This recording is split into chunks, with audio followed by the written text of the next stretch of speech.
Daffodils. Remember how we picked the daffodils?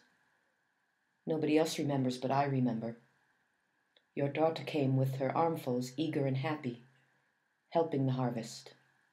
She has forgotten. She cannot even remember you. And we sold them. It sounds like sacrilege, but we sold them. Were we so poor?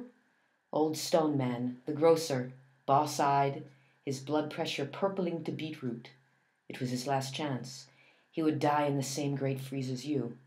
He persuaded us. Every spring he always bought them, 7 pence a dozen, a custom of the house. Besides, we still weren't sure we wanted to own anything. Mainly we were hungry to convert everything to profit. Still nomads, still strangers to our whole possession. The daffodils were incidental gilding of the deeds, treasure trove. They simply came, and they kept on coming, as if not from the sod, but falling from heaven. Our lives were still arrayed on our own good luck. We knew we'd live forever. We had not learned what a fleeting glance of the everlasting daffodils are, never identified the nuptial flight of the rarest ephemera, our own days. We thought they were a windfall, never guessed they were a last blessing. So we sold them. We worked at selling them as if employed on somebody else's flower farm. You bent at it in the rain of that April, your last April.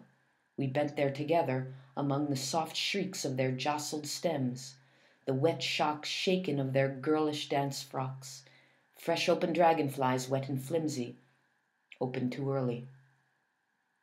We piled their frailty lights on a carpenter's bench, distributed leaves among the dozens, buckling blade leaves, limber, groping for air, zinc-silvered, propped their raw butts in bucket water, their oval, meaty butts, and sold them 7 pence a bunch. Wind wounds, spasms from the dark earth, with their odorless metals, a flamy purification of the deep grave's stony cold, as if ice had a breath.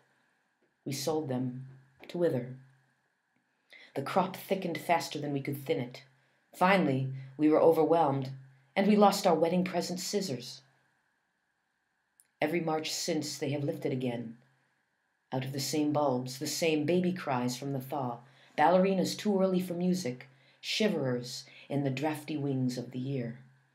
On that same groundswell of memory fluttering, they return to forget you stooping there, behind the rainy curtains of a dark April, snipping their stems. But somewhere your scissors remember, wherever they are. Here, somewhere, blades wide open, April by April, sinking deeper, through the sod, an anchor, a cross of rust.